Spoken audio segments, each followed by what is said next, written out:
Hello, I'm Charles Stewart. I'm a past master of Lodge Canongate, Kilwinning, number 2, who meet in this very room.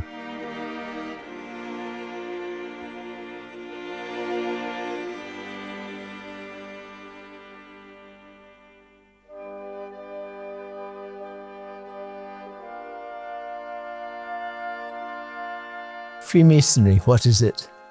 It's described in formal terms as being a peculiar system of morality veiled in allegory, illustrated by symbols. But in everyday terms, it's a club that has evolved from the Middle Ages, when the stonemasons would live and work in their lodge, and that was at the side of the building that they were erecting. And in the mid-1600s, we had gentlemen who joined the stonemasons' lodge, and that's how Freemasonry evolved from there in mid-1600s, and it then spread far and wide from there. And in Edinburgh, the Grand Master of Masons, which was a hereditary title on the Sinclair family, that had passed down to Sir William Sinclair of Roslin by the 1700s. And he had noted that he didn't have any nephews, sons, cousins or so to pass the title on to. So he spoke to the Masons of Edinburgh at that time to say, if you want a Grand Master Mason, you're going to have your thinking caps on. So the stonemasons, the Freemasons of the day, contacted the other lodges in Scotland that they knew of, about 100 lodges, invited them to a meeting in Edinburgh, and 33 of them sent representatives. On the day, after some discussion, 4 of them decided it's not for us and walked away.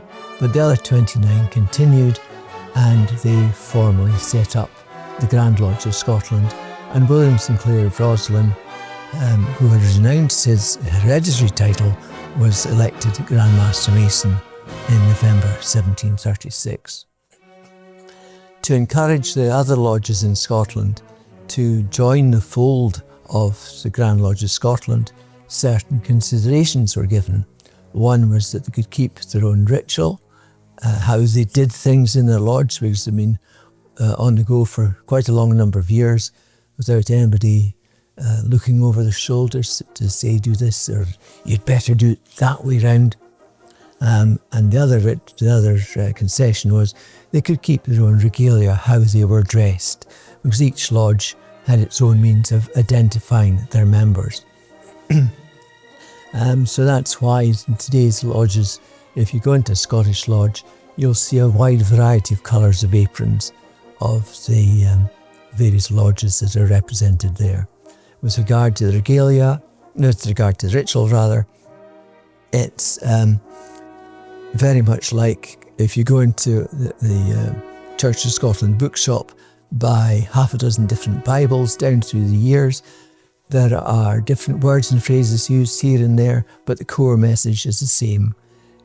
It's similar within the Scottish lodges, that the rituals there might have words and phrases there. They're different from one lodge to another, but the core message is just the same.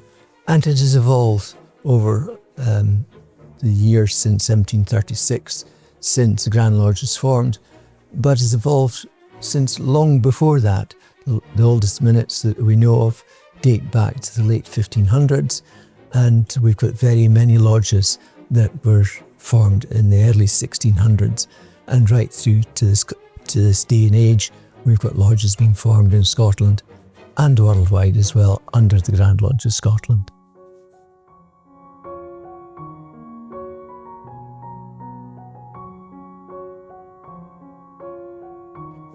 Lodge Canongate Kilwinning was formed in 1677 when it had a charter granted by Mother Kilwinning in Ayrshire.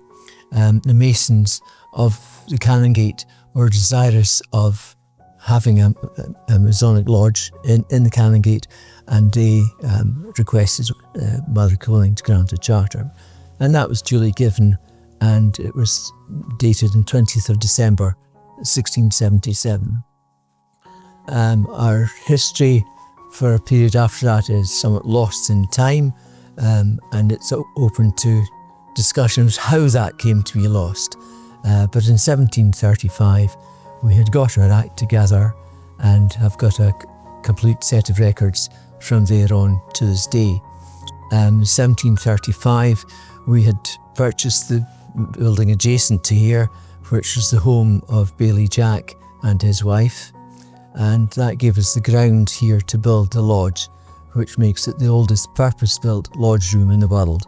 There are other older properties used for Freemasonry and the Scottish craft, but they started out for another purpose, like the State House in St George, Bermuda, dates back to 1620, but that was a government building rather than a Masonic lodge, and there are other old buildings too. But 1735, we built the lodge room here, and it's been in constant use as a lodge room for Canongate Kilwinning since then, and other lodges have met here over time as well. We've had a wide variety of famous men who have graced these rooms, from Robert Burns to Lord Hague. We've had various people who were involved with the sciences when Edinburgh was part of the Enlightenment, the very centre of the Enlightenment in the late 1700s, 1800s, with several members there, and they were often, some of them were founders of the Royal Society of Edinburgh, which is still in existence today as well. So we've had quite a wide variety of people. We've had generals, we've had Lord Roberts of the First World War, and Lord Kitchener were also members of the lodge. We've had Rudyard Kipling was an honorary member and Poet Laureate of the lodge. And on the theme of Poet Laureates, we've had Robert Burns was made a member here in 1787.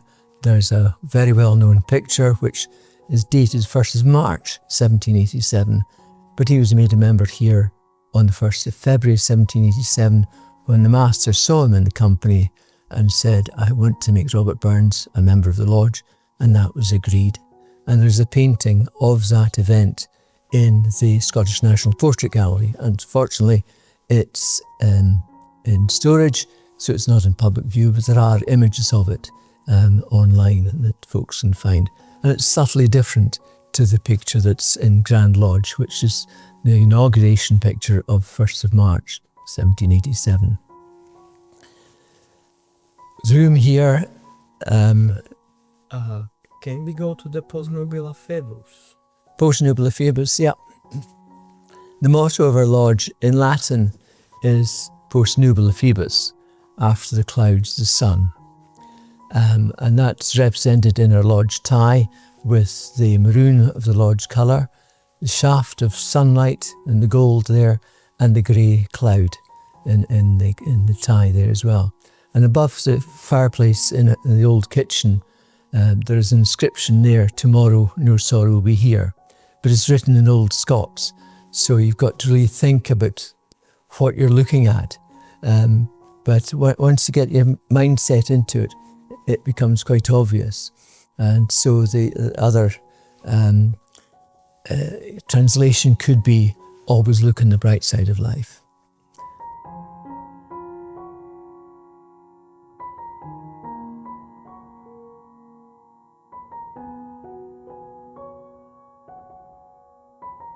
The mural behind me here dates back to 1977, so it's got a modern addition to the room.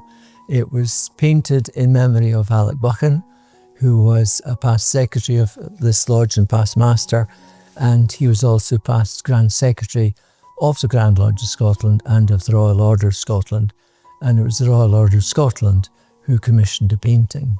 And Alec Buchan was depicted at the right-hand end of the group on the right side there.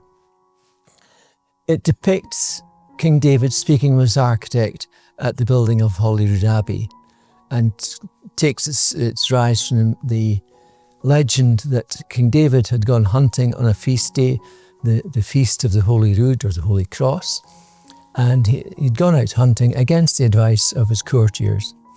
He went into the forest, his horse startled a deer, the deer startled the horse, the king was thrown to the ground and about to be gored by the deer when a holy rood appeared and the deer ran off. The king's life was saved. In a dream that night, he dreamt that God had told him that he should build an abbey for his salvation. So hence we have the gable wall of Holyrood Abbey that you can still see to this day. And it has King David standing in the centre, speaking with his architect, and his architect might be saying, "Be careful what you're saying, my lord, there's a Cowan here." The Cowan was an ordinary workman who had no great skills, and he's leaning over the top there to try and learn the words of the masons so he could pass himself off as a mason and get better pay and conditions. In the foreground, it shows the master mason with his fellow craft and his apprentice. It shows their working tools, the working plans. They have the rough ashlar and the smooth ashlar there.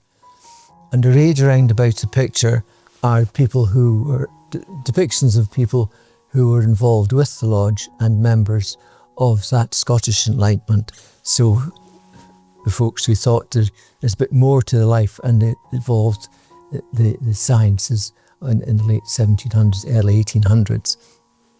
And it goes round to Burns leaning against a pillar, writing yet another poem, and then a group in the corner there with Lord Byron and Sir Walter Scott, who was, as we know, a prominent Freemason. It shows some elements of Masonic allegory there, and there's an ear of corn, ear full of water, and the winding staircase on the other side there. And one of the legends of the picture is that there's a small tree representing a refreshment here, and against the side of it is a 50p coin. And there's various stories about why that's there in the picture. One story is that Lord Elgin, when he came to unveil this mural, he had to borrow 50p for his parking meter. But the true story, that as far as I know, is that while waiting to come in, he had read a small historical pamphlet that had been prepared, because this was unveiled on our 300th anniversary in 1977. He read the leaflet in its entirety, and he felt obliged to pay for it since he'd read the whole thing. So the cost of that was 50p. But he wanted that minuted that he had paid his 50p, and so it's painted in to the mural there. The mural itself was done by William McLaren in 1977. McLaren was born in the west of Scotland, but went to live in Fife as a youngster, and he developed quite a talent for art. He composed school magazine covers. He was responsible for several copies of the Radio Times as well. He didn't do much by way of portraits of people, but he did do some. But his great work was in murals, and two properties he lived in Edinburgh, he decorated in sort of similar style with murals in there. And he also did some work in Hopeton House, which is still to be seen to this day, and one of the staircases there. Shows the various orders of architecture too in the columns there, which again form part of the Masonic ritual that we speak of. And it has the crest of the Royal Order of Scotland, and above me here we've got the crest of the Canongate as well.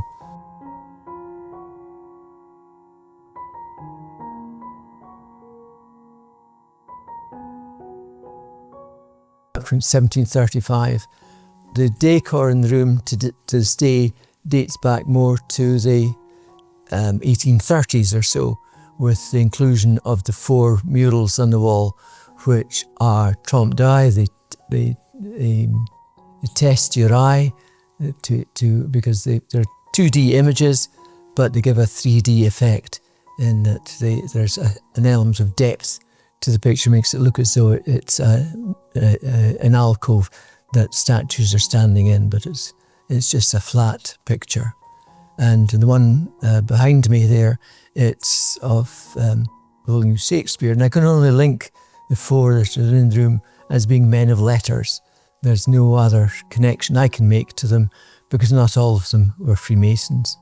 So we've got William Shakespeare here behind us, and that's quite appropriate in a way, in that his plays were morality plays, and a ritual could be described as a modern day morality play. So here we've got a picture of William Sinclair of Roslin, the first Grand Master Mason of the Grand Lodge of Scotland, elected and installed in 1736. It shows him with a set of plans in his hand. I have no idea what the plans might be of, but this is one of 2 pictures of Sinclair, and the other being in the Grand Committee room now in Freemasons Hall in George Street in Edinburgh. The other 2 paintings either side of that are of Baillie Jack and his wife, and they owned the property adjacent to us, giving us the space to build this particular building here. And one of the conditions of the sale was that their portraits would always be together, so they're on the same wall of the chapel here, and has often given rise to somebody asking the question, "I've seen a picture of a woman in a lodge, why is that?" And that's the reason why there's a picture of a woman in this lodge room. It's Mrs. Jack from the early 1700s who lived in the house just next door. And that house, we believe, dates back to about 1640 as one of the original parts of the street.